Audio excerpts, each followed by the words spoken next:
Well, I could probably introduce this guy many ways. You're a guitar player, you are a singer, a songwriter, now an author, and it turns out a 3-week accordion player. That's probably the most 3-week accordion player. That's very important. Were you good in 3 weeks? No, I sucked.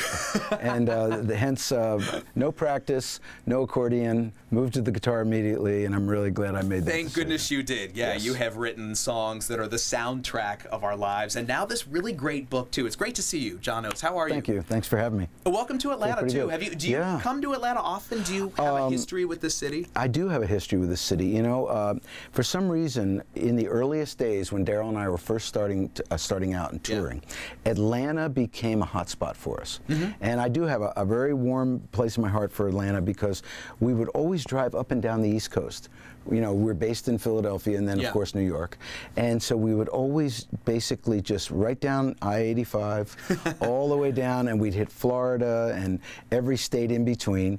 And we'd always stop in Atlanta. There was a great club here called Richard's. Okay. Way back in the day. And it was a stop on the way down, and it was a stop on the way back. That. And we'd always usually do a day or two, and we'd spend, and we met people, we became friends with people, we used to stay at people's houses. So yeah, Atlanta's a city with soul, and I've always enjoyed coming here. That's cool. You know what? This kind of blew my mind when I was preparing for this interview. Tell me if this is true. Never on any album cover, on any release ever, are you credited as Hall and Oates. That's correct. You are Daryl Hall and John Oates, and it was kind of the media and the public that just started calling you. Well, it's just a lot more convenient to it's a little easier, to truncate it and make it short. But yeah, we like to look at ourselves as two individuals who have our own separate lives and our own separate creative lives and personal lives, obviously. And we made a point of it. The world didn't seem to care, but that's okay. Well, I think the book makes it really clear. Well, This is your story. And speaking of, I mean, what started this process? Why was this the right time to tell your story? I had done a series of interviews with a fellow named Chris Epting, who ended up becoming my co-writer on this book. And he seemed to have just a sense of who I was. We got into very deep conversations and things. And in the course of doing the interviews, I happened to mention that I had written a series of handwritten journals. I started in the spring of 1970 when I was just about to graduate from college. And I was heading off to Europe on a backpacking trip. And I knew my life was going to take some direction from there. I didn't know what that direction would be. Now, I had met Daryl Hall, and we were kind of friends, but we didn't play together or work together and had no intentions of working together. So when I came back from Europe, that's when we actually began. And then coincidentally, the journals I was keeping chronicled that entire decade of us getting together, putting it together. And what I kind of, my focus for the book and what I realized early on was it might be more interesting for people to learn what it took to put it together, as opposed to talking about all the big success that happened later on. Yeah, I think people that don't know will be surprised at how many releases you put out before people really were aware of your music and you became kind of the superstars that you did. Now, speaking of that, back in the beginning, you had some big influences, and I love the story you tell that you and Daryl Hall, you went to go see the Temptations. He took you backstage and you got to meet the Temptations. How impactful was that moment? Or that first concert of Bill Haley and his Comets? Some amazing influences. There's a bunch of impactful musical moments that they all add up to making me the person I am and making the partnership with Daryl, you know, what it is. You know, we grew up in small Pennsylvania towns, not far from each other, even though we didn't know each other. Similar families, similar schools, listening to the same radio stations. So when we finally met in the late 60s, we had this very common musical vocabulary and bond that we could draw upon, one of which was love of the Temptations. Daryl's group had won a talent contest, and the Temptations were the judges. And so Daryl's group decided to call themselves the Temptones. Because Daryl knew them, when I got together to play backup guitar for that group, after my group had kind of fallen apart, he said, let's go to New York, we'll see the Temptations. And I thought, you know, great, we'll see the Temptations, love that. I didn't realize we were going backstage, and I didn't realize that, you know, that he actually knew them. So the whole thing just became, and then it all circles back to 1985. We played the Apollo Theater, and now we're on stage in that same place where we met the Temptations. That frames the whole book. Yeah, it's really a kind of a full circle. Yeah, cool. So I want to ask you about a couple of the works that people will have heard of, and the first one I want to talk about is Abandoned Luncheonette. So I think that was your third album. No, it was the second. Second album. It wasn't a big hit when it first came out. It has certainly gained a wide audience. But you say in the book, I always go back to that album when I need to remember how things should be done. I measure everything against it. That's a lot of works to measure against that one early album. Why is that? Well, because when you do something for the first time and you experience certain things for the first time, I think those are the things that define you and define your creative process and you as a person. So when I think back to the Abandoned Luncheonette album, we had been signed to Atlantic Records, one of the great legendary R&B blues labels. So right there, we were already in a kind of a, as part of a legendary legacy of music. Arif Mardin decided to produce us, one of the greatest producers of all time and a consummate musician on every level. So his guidance in the recording studio, taking us through the process of making an album, how he worked, his relationship with the technical people, with the musicians, with the artists, us, ourselves. Everything that he did really, for me, formed a template for how things should be done. And then we had some great songs.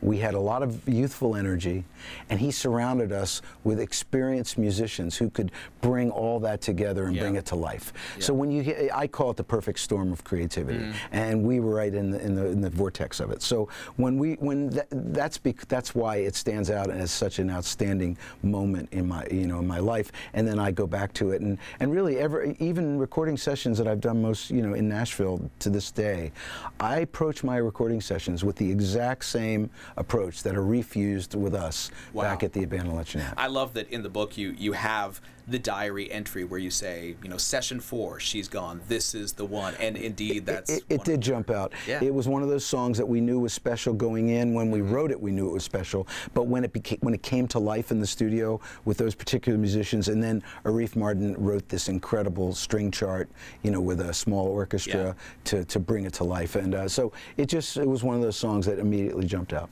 What I like about the book too is it really puts focus on you as a musician, not a pop star, but the workmanship, the craftsmanship that goes into what you do. And specifically, I thought this was really cool. So after you have your first couple of hit singles, Sarah Smile, She's Gone, Rich Girl, you go back to take music lessons. Right.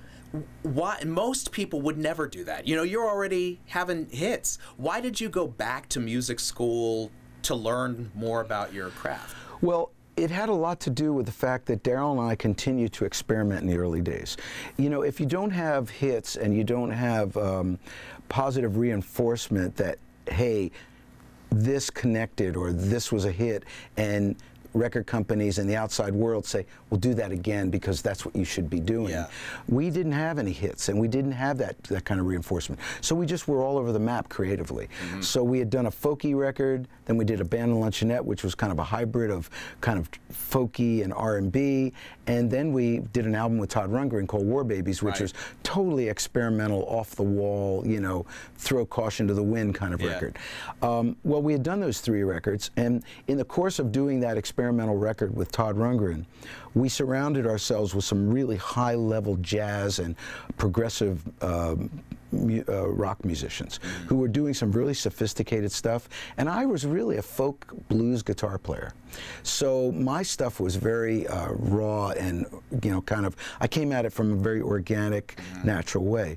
But having played with these newer players who were playing some really more sophisticated stuff, I felt like I had to up my game. I felt like there was a portion of my musical education that was missing.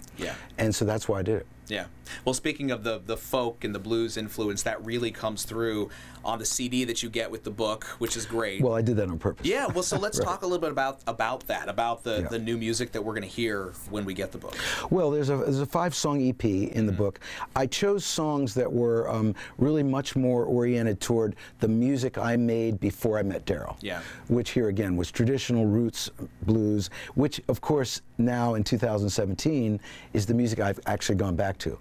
And so I have a new album that's coming out in 2018 called Arkansas, which is really a retrospective in a way of my earliest influences. Swing, ragtime, Delta blues, all that stuff. So in a way, and of course moving to Nashville in the new millennium has really brought me back to that place. Yeah, cool. The last track on this EP is a live version of Maneater. Right. The arrangement, is that kind of, I know you talk in the book about how when you first wrote it, I think you say it was a little more reggae influenced. It was. So is that sort of more what we're hearing on this version? Sort of. Yeah. Here again, I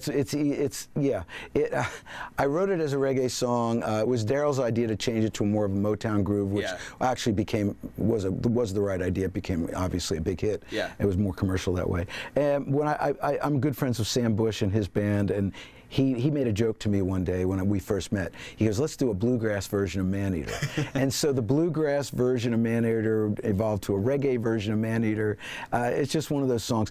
The way I look at it, if it's a good song, it can be done in a lot of different ways. Yeah. Well, to wrap things up, speaking of that, I mean, again, I think you really get a sense of you as a songwriter in this book. Does it mean a lot to you now to hear your songs covered? Well, yeah, but believe it or not, our songs don't get covered that much. If you really think about it, yeah. In fact, it was something that over the years kind of surprised me. I thought, well, we're having all these huge #1 records. How come other people aren't recording them? And I think it has to do with the unique way that we sing, the style of the harmony, the style of the chords that we use. They're not like. No, I guess they're just not down the pike pop songs. They have a very unique characteristics about them, and we've been sampled a lot. Yeah, which is highly complimentary. I think that's a great thing. I love when people sample us and then take it to another place. Right. I think I Can't Go For That's one of the most sampled songs. It may be ever, one of the most sampled songs ever. Yeah. You know what cover I love though? This had to have been cool. I found Nina Simone doing Rich Girl. Right. It's crazy and amazing, and like that's cool. Well, that's the thing. We've had jazz artists recovering us. Yeah. Now there's a reason for that. It has to do with the melody and the style and things like that. Lou Rawls did She's Gone. Yeah, that's right. There's been a few people have done Sarah Smile. Yeah. So it's hey, I don't know. Yeah. All right. Well, sir, make me a promise. When the new album comes out, will you come back? I would love to. We'd love to hear you sing. Love to talk to you about it and play a couple tunes. Can't wait, sir. Thank you so much. Great to see you. All right.